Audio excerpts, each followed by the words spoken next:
یا رسول اللہ وعلی آلک و اصحابک یا نور اللہ صلی اللہ تعالی علیہ وسلم۔ ہمارا سبق نمبر 10 چل رہا ہے نصاب الصرف میں، جو کہ فعل نفی جہد بلم کے بارے میں ہے، ٹھیک ہے نا۔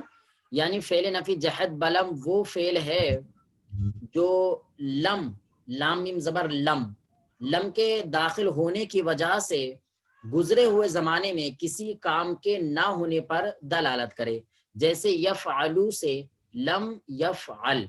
اس کے بنانے کا طریقہ انہوں نے بیان فرما دیا کہ فعل مضارع معروف کے شروع میں لم داخل کر کے فعل نفی جہد بلم بنایا جاتا ہے، جیسے یفعلو سے لم یفعل، نہیں کیا اس ایک مرد نے۔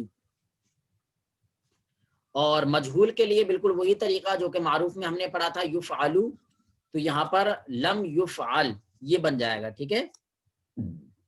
پھر انہوں نے فرمایا کہ لم جو ہے لام میم زبر لم، یہ جو لم ہے جب یہ لم فعل مضارع کے اوپر داخل ہوتا ہے تو فعل مضارع کے اندر دو طرح کا عمل کرتا ہے، ٹھیک ہے۔ ایک عمل ہوتا ہے لفظاً اور دوسرا عمل ہوتا ہے معنن۔ لفظاً عمل کا مطلب یہ ہوتا ہے کہ وہ لفظ کے اندر کرتا ہے، اور یہ لفظاً عمل جو ہے وہ 4 طرح کا ہے۔ کتنے طرح کا؟ 4 طرح کا۔ پہلا ہے آپ کا کہ فعل مضارع کے وہ صیغے جن کے آخری حرف پر ضمہ آتا ہے، ٹھیک ہے، تو وہ 5 صیغے ہیں، یفعلو، تفعلو، تفعلو، افعلو، نفعلو۔ تو ان 5 صیغوں کے آخر میں ضمہ کو گرا دیتا ہے اور جزم کر دیتا ہے، یعنی ساکن کر دیتا ہے، انہیں سکون آ جاتا ہے ان کو پر، جیسے یفعلو سے لم یفعل، لم تفعل، لم تفعل، لم افعل، لم نفعل۔ دوسرا عمل کیا ہے کہ اگر انہی 5 صیغوں کے آخر میں اگر حرف علت ہے، حرف علت کیا ہے؟ واو ہے، الف اور یا ہے، اگر آخر میں حرف علت ہے تو ان حرف علت کو بھی گرا دے گا۔ جیسے مثال کے طور پر حرف علت والی مثالیں انہوں نے آپ کی کتاب کے اندر دی ہیں، جیسے یدعو، ٹھیک ہے، تو آخر میں واو تھا، جب لم داخل ہوا تو لم یدعو یعنی واو گر گیا، ٹھیک ہے نا۔ چلیے یہ ہو گیا آپ کا قاعدہ نمبر 2۔ اور تیسرا لفظی عمل کیا ہے؟ تو تیسرا لفظی عمل یہ ہے کہ فعل مضارع کی گردان میں جن صیغوں کے اندر نون اعرابی آتا ہے، ٹھیک ہے، وہ 7 صیغے ہیں، تو ان 7 صیغوں کے اندر جو نون اعرابی ہے اس نون اعرابی کو گرا دیتا ہے۔ یعنی 4 تثنیہ کے صیغے ہیں، یفعلان، تفعلان، تفعلان، تفعلان، 2 جمع مذکر غائب و حاضر کے ہیں، یفعلون، تفعلون، اور ایک واحد مؤنث حاضر کا ہے تفعلینا، ان سے یا آخر میں جو نون اعرابی ہے اس کو گرا دیتا ہے، یعنی لم یفعلا، لم تفعلا، لم تفعلا، لم تفعلا، لم یفعلو، لم تفعلو، لم تفعلی، ایسا کر دیتا ہے، ٹھیک ہے۔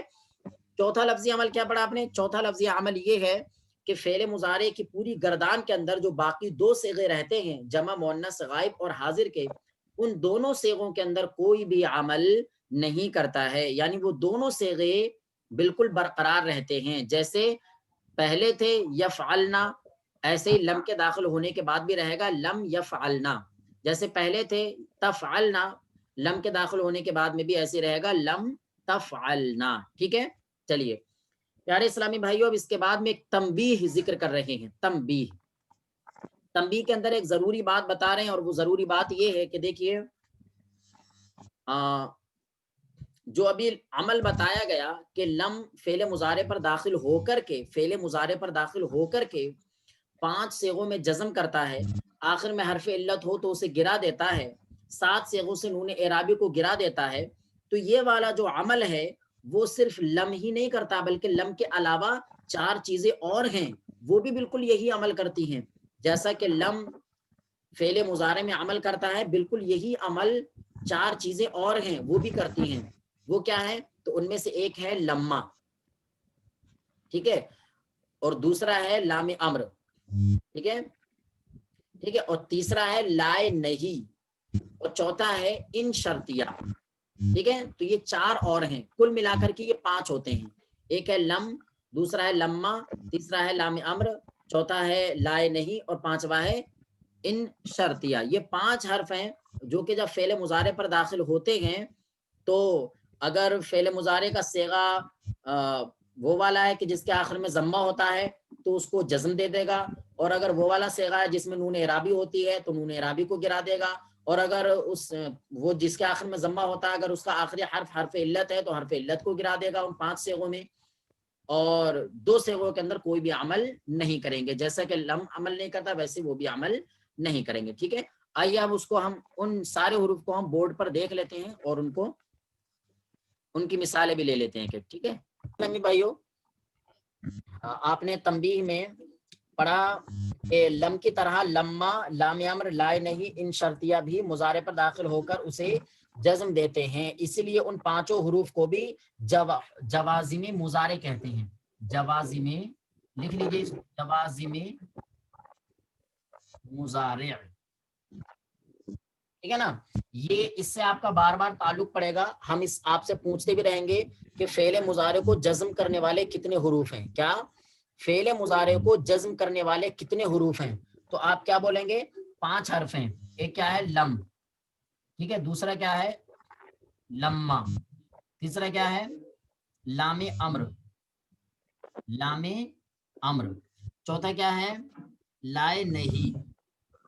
لائے نہیں. اور 5واں کیا ہے؟ ان. ان. شرطیہ، اس کو شرطیہ بولتے ہیں. ٹھیک ہے نا، باقی ان سب کی تفصیل انشاءاللہ تعالی آپ کو آگے چل کے پڑھنے کو ملے گی. ٹھیک، یہ ساری چیزیں لکھ لیجیے آپ، ان ساروں کو لکھ لینا. آپ کی کتاب میں بھی دے رکھے ہیں، پھر بھی دیکھ لینا. چلیے، صلو علی الحبیب صلی اللہ علیہ محمد صلی اللہ علیہ وسلم. تو پیارے اسلامی بھائیو، آپ نے یہ پڑھا کہ لم جو ہے، لم جب فعل مضارع پر داخل ہوتا ہے تو وہ 2 طرح سے عمل کرتا ہے. ایک لفظاً عمل کرتا ہے اور دوسرا معنن عمل کرتا ہے. لفظاً عمل 4 طرح کا ہوتا ہے، وہ آپ نے پڑھ لیا. اب معنن عمل دیکھ لیجیے. معنن عمل کیا ہے؟ تو معنن عمل یہ ہوتا ہے کہ لم جو ہے، لم جب تک فعل مضارع پر داخل نہیں ہوا تھا تو فعل مضارع کا معنی کیا تھا؟ حال کا اور استقبال کا. جیسے یفعلو، وہ کرتا ہے یا کرے گا، یہ معنی تھا. ٹھیک ہے، لیکن جب لم داخل ہو گیا تو اب اس لم نے اس فعل مضارع کو، ٹھیک ہے، ماضی منفی کے معنی میں کر دیا. یعنی پہلے جو معنی تھا اس معنی کو ختم کر دیا اور دوسرا والا معنی اس کے اندر پیدا کر دیا. جیسا کہ آپ دیکھیں یفعلو. یفعلو اس کا ترجمہ ہوتا ہے وہ کرتا ہے. وہ کرتا ہے یا کرے گا. ٹھیک ہے، یہ ترجمہ ہو گیا. لیکن جب اس کو پر لم آپ نے داخل کر دیا، یہ لم یفعل. ٹھیک ہے، تو اب اس کا ترجمہ ہوگا نہیں کیا اس ایک مرد نے. نہیں کیا اس ایک مرد نے. ایک مرد نے.